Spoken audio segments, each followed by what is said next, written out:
Welcome to the IMG Helping Hands. In today's video, we're discussing the 5 most common mistakes medical students make when using first aid to study for Step 1, and how to avoid them. I'm here to share my personal experience of scoring 271 on Step 1, so you can avoid the pitfalls that many students fall into. While Step 1 is now pass-fail, excelling at this exam can still lay a strong foundation for your future residency applications. This video is for you if you want to make the most out of your study time and resources, especially first aid. The first mistake many students make is starting first aid too early. First aid is not a beginner's study book. It's a review book, which means it's designed to reinforce concepts you've already learned, not to teach you new material.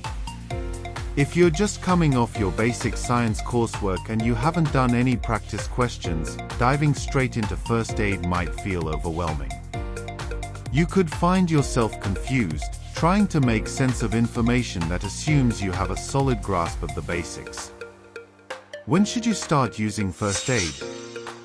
I recommend waiting until after you've completed at least one round of a question bank, like UWorld or MBBS, and you've built a solid understanding of the concepts.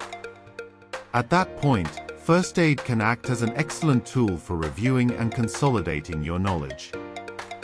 The second mistake I see often is reading first aid without truly understanding it. If you're just reading through the book without making sure you fully understand each concept, you're wasting your time. Active learning is key when studying for Step 1. If you don't understand something, take the time to look it up or ask a tutor or colleague. Remember, every word in first aid could be a potential question on the exam.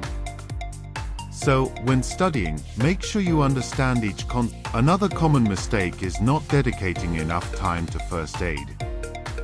While it may seem like a relatively concise resource with around 700 pages, each page is very condensed, and the amount of information it packs into each one can be overwhelming, especially in the early stages. If you rush through it, you won't retain much.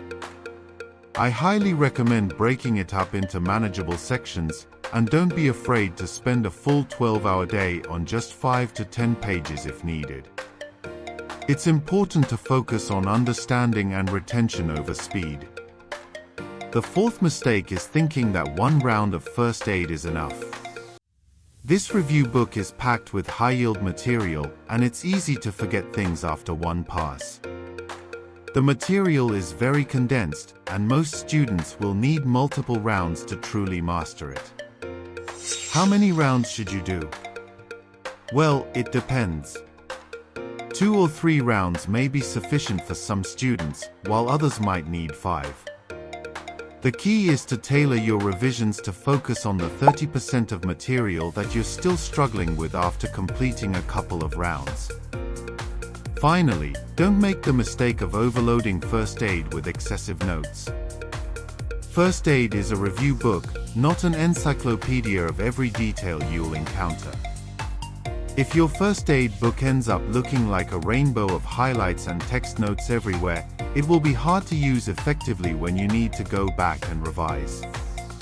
Instead, highlight only key points, and keep separate notes for other resources like UWorld or MBBS. This way, you can revisit the most important information without being bogged down by excessive annotations. So, to recap, here are the 5 key mistakes to avoid when using first aid for Step 1. Don't start too early. Don't read without understanding. Give yourself enough time to really absorb the material. Do more than one round. Don't overload your book with unnecessary notes. At IMG Helping Hands, we know how important these study resources are, and we're here to support you every step of the way.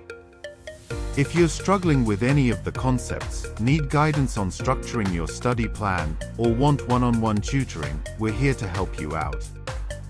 Check the links in the description for more details. And if you found this video helpful, Please hit the like button, subscribe, and turn on the bell icon so you never miss any of our future videos. We're always posting tips, strategies, and advice to help you succeed on your journey to becoming a doctor. Good luck with your studies, and make sure to check out our video on how to study for Step 1. Thank you for watching.